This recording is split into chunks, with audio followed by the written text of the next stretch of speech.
And hello, welcome back, everyone. Today is 23rd of February 2024.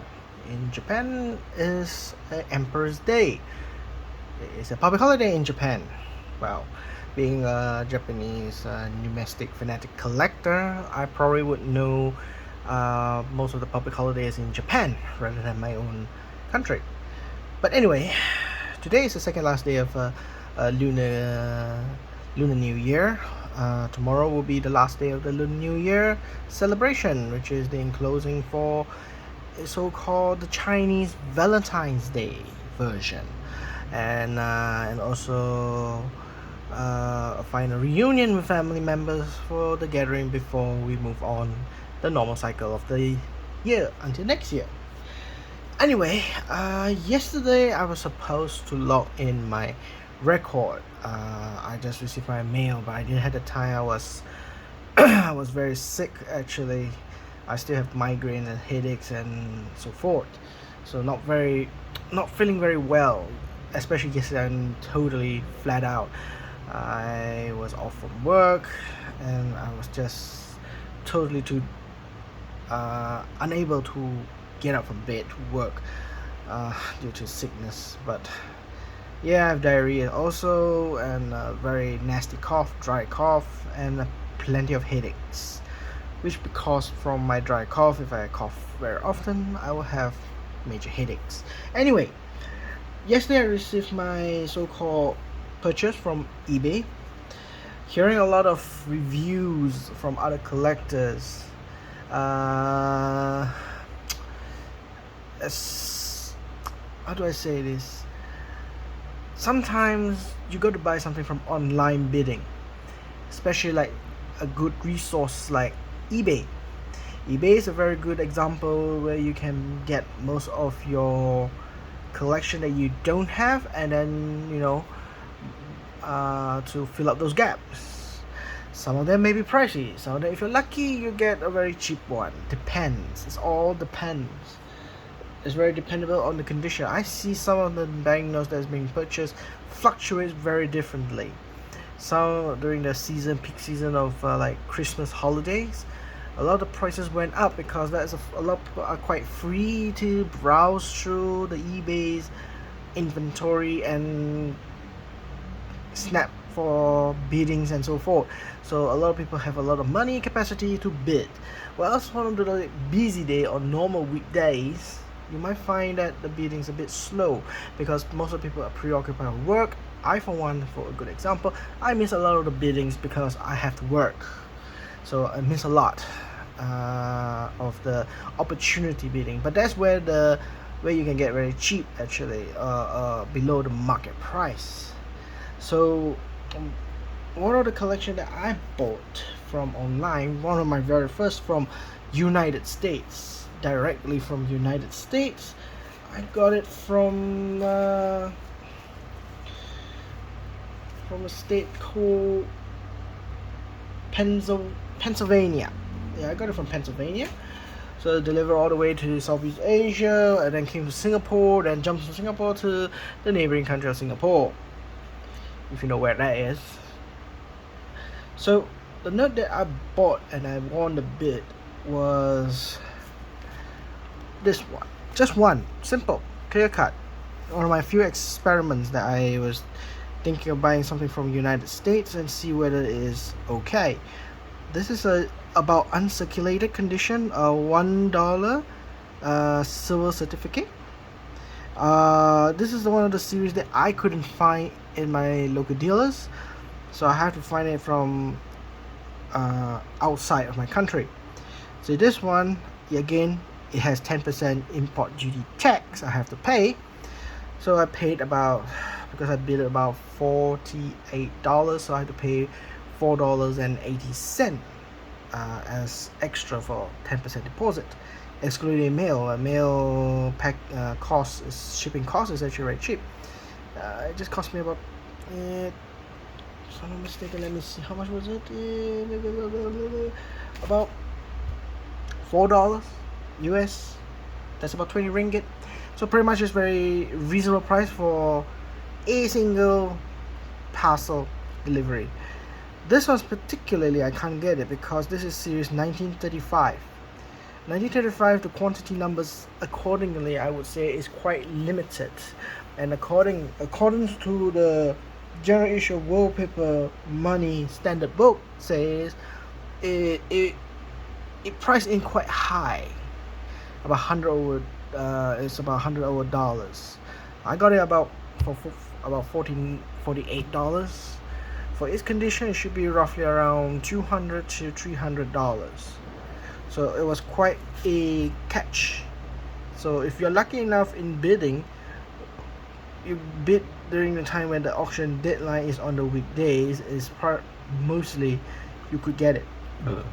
You could get this. So I managed to got my snap just for my first trial experiment, buying from eBay, especially from United States. Most of the time I have tried buy from China. I have tried buy from Japan. So pretty much I'm quite comfortable with them, and also in East European countries, for example like Poland. I got one from Poland last year, before Christmas. So it is quite okay, but I never bought something from United States. I worry about being hauled because of tax issues and so forth, but anyway, this one just came quite smooth. It was for UPS, US Postal USPS, if I'm not mistaken it's called. Yeah, it's very United States Postal Service, so they're quite good. As you can see, looking at this under the line and the shadow is quite uncirculated. Probably I would say the disadvantage would be just two corners here. Yeah, this corner here is a bit more bended. It's quite fox. This is a bit more curved. This is a bit more curved in this corner, so it's not very sharp. The bottom one, this side is also quite bent, but this is quite sharp actually. This one is quite sharp, but this side one is quite slight bend. So it may not be uncirculated quality, but about uncirculated, probably about 50 and above it will catch, but no more than probably no more than 65 or 64, no more than that. It looks great. One of my favorite person that I like to collect is actually here, Henry Morgenthau Jr. Secretary of Treasury. Can't remember what's his name here. Treasurer of the United States. I'll find out that next time. The back, the color, the greenback. I think this greenback is much more bright color compared to the conventional colors they had. Maybe I can bring out some like other collections, right? States.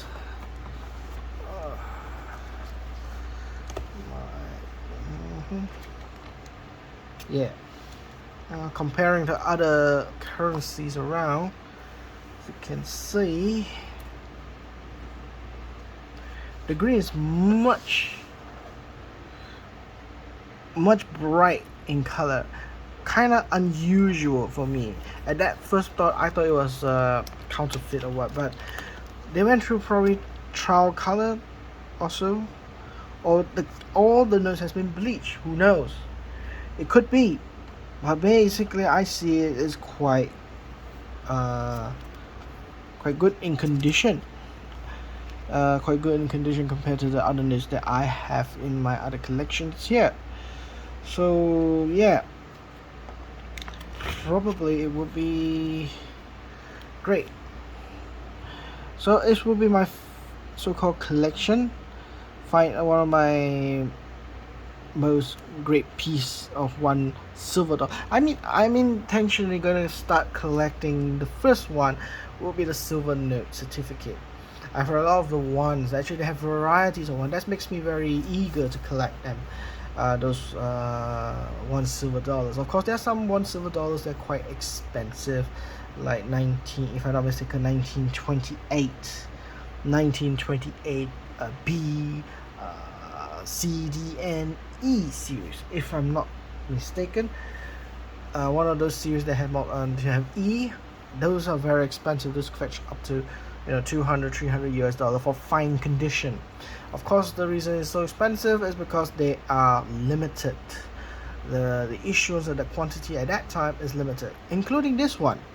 This was issued quite limited on its time before they changed to 1935 A series and the change of the series position from here to a more center below here. Like for example, as you can see, sorry about that glazing light here, there you go. One good example is this. This is 1935 D donkey. 1935 D donkey.